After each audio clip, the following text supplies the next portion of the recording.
Good morning, church.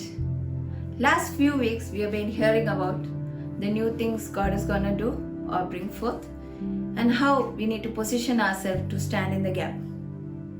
During this unprecedented time, we have been clearly seeing the Spirit of God continuously at work through His church across. And how are we going to respond to all that we are hearing from God?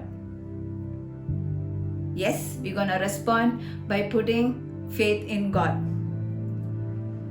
Hebrew 11:6 says, without faith we cannot please God. So today, church, I'm going to encourage to put this faith into action. Let our faith be active faith. Faith followed by action. I'm sure you would have heard about this story. It's kind of famous story. There was a great drought and a Scottish preacher was praying for rain in his morning service. And when he was getting ready for his afternoon service, his daughter runs to him and hands over an umbrella. So the preacher asks her, "Why are you giving this to me?" The daughter says, "Father, you prayed for rain in the morning service. Don't you believe God will send it?" And actually, the preacher was taken back by surprise. And they did take the umbrella for the afternoon service. And they were so glad that they took it because by evening it was a drenching storm. It is a simple story, but it has a very strong point. Believing God will send the rain was faith. And taking the umbrella to go out was faith in action.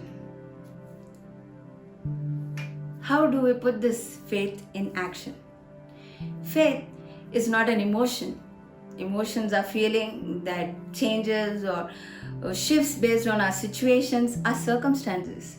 But faith is a choice that we take to believe in God. Hebrew 11:1 says, faith is the assurance of things hoped for, the convictions of things not seen. Assurance of things hoped for and convictions of things not seen. I heard a preacher say this: faith is acting like it is so, even when it is not so, in order it will be so, simply because God said so. I say it again. Faith is acting like it is so, even when it is not so, in order it will be so, simply because God said so. God said it, it will be so. Faith and action goes hand in hand. Unless faith is followed by an action, there's nothing concrete that shows up. It's simple, church. Faith in action, we need to believe and obey God. Believing and obeying God is moving forward in faith. 4 simple pointers today I'm gonna share. It's gonna help us to move forward in our faith in action. Point number 1: believing and obeying God is moving out of our comfort zone. We have seen from the life of Abraham, which is in the book of Genesis. We see when God called Abraham to leave his land, his house, his father's house, and so that God could bless him and make him a great nation. And all Abraham did was to believe and obey God, and he left his land, his father's house, taking his wife and all his possessions without knowing where to go.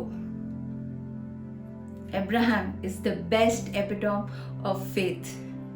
Actually, it is difficult to trust God and leave your comfort zone behind and move into a foreign land. We all know shifting is a great task. It's a big task. It's a big task. Shifting it might be from one place to another or one house to another house, figuring out, moving. Yeah, we have comfort of, packers and movers and people helping us, church families helping us, but still it's something moving out of the comfort zone. I can share from my own experience of when we had to move from Chennai to Pune. We had people to help us, but it was leaving the comfort zone and moving out with a 3-month-old baby.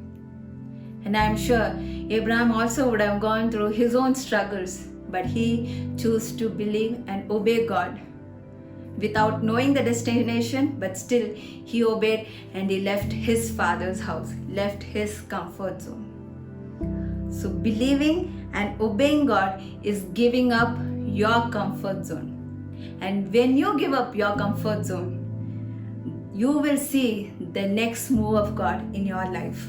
Not only in your life, in your family, in our church, in this nation.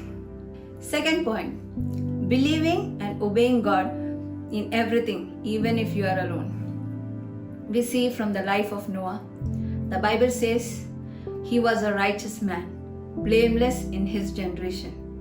The word doesn't say he was one of the righteous men, but it says he was a righteous man. He already stood out from the crowd of sinful people. In simple words, he was the odd man out in the land of sinners. And being an odd man out, being a loner, he still chose to follow the ways of God. He obeyed God in everything, smaller or bigger, in everything he obeyed God. And we see he found favor in the eyes of God, and God entrusted him with a bigger task, the task to build the ark. When God spoke to Noah to build an ark was to save Noah and his family from the flood. We see by then, till the time of Noah, never such event has ever happened where the whole mankind, the whole world was wiped away by the flood. But when God spoke, Noah chose to obey, to build the ark for the unseen flood and unseen rain. Even if it caused us to stand out from the crowd, even if it caused us to stand against the culture and philosophies of the world, which is not according to the word, let us stand strong and by faith be obedient to God. Let us choose to please God and not man. We also see not only God commanded him to build the ark, but he also instructed every single detail that was needed for the ark. To the point, the material needed for the ark, the height, the length, the breadth, every measurement, the details of the deck, and so on. Even to the point, the animals that need to be, type of animals that need to be saved was mentioned. And we see, the word says, Noah obeyed all the commands, all that God told him to do, he followed. He didn't do what he liked it, or he didn't do what he was comfortable about, or he didn't do what he preferred and not preferred. Rather, he did everything that God instructed him to do. Church, walking by faith means completely obeying God in everything, not partially, not what I like, not what we like, or not what we are comfortable about, but being obedient in everything that he has told us to do. Partial obedience is also disobedience. Third point, believing and obeying God even in impossible situation. Faith sees what others don't see. Abraham and Sarah were childless. Actually speaking, medically and physically, they were past their age to have a child. But God brings Abraham out and shows the stars in the sky and promised him that so shall his offspring be. And Abraham believed in God, and this was counted righteous. Again, in Hebrew 11:11 it says, Sarah received the power to conceive because the God who promised is faithful. And against all odds and normalcies, God blessed them with Isaac. And through the generations, the nation was formed. Likewise, Moses, by faith, he believed in God. And not only Moses, but also Israelites witnessed many miracles through the journey to the promised land. When Moses and Israelites faced the Red Sea before them and the Egyptian army behind them, by faith and obedience, Moses lifted the staff and God parted the Red Sea and enabled them to walk through the dry land. It is an impossible situation. No matter what impossible situation you are in, believe in God. Doesn't matter what the medical report says. believe He is Jehovah Rapha. No matter what rating you have, or even after giving your best, believe the promotion comes from the Lord. No matter what financial situation you are in right now, believe He is your provider. No matter how you are mocked or persecuted for your faith, believe God will lift you up in the same place where you are being mocked. Church, believe in God. Believe and obey even in the impossible situation. Fourth point, believing and obeying God even in your testing time. Looking back into the life of Abraham, we see God is testing him by asking Abraham to sacrifice his one and only promised child, Isaac, whom God Himself has blessed them with. And as the story unfolds, we see that Abraham was calm and composed. He didn't react by getting sad, agitated, or getting angry, or he didn't start questioning God. Rather, he was very peaceful. He had the assurance, he had the assurance in God that even if something had to happen, God is powerful enough to bring Isaac back to life. And we see Abraham did receive Isaac back and passed the test of faith. Yes, church, even during the testing phase, have the assurance that God is powerful enough to fulfill all His promises in your life in His mighty way. All you have to do is believe. Sometimes during this testing phase, you might have to go through the waiting period, but hold on by faith and continue obeying God. No matter what, He will carry you through. Finally, when we put our faith in action, two things happens. God rewards it, and we partner along to fulfill God's purpose. In Hebrew 11:6 it says, "And without faith it is impossible to please God, because anyone who comes to Him must believe that He exists, and He rewards those who earnestly seek Him." God always rewards the faith that pleases Him. Abraham was rewarded. He obeyed and he was rewarded with Isaac, and eventually the nation of Israel was formed. Noah obeyed and he was rewarded not only with his life, but his family was also preserved through the flood, and they were instrument for a new start. Joshua obeyed and Jordan split, and they possessed the promised land. Every time we obey God in small or bigger things, we partner along with Him to fulfill His purpose, not only in your life, also in your family, in your church, in the nation, in the cities and the nation. So, those small steps of faith will unfold greater exploits for God.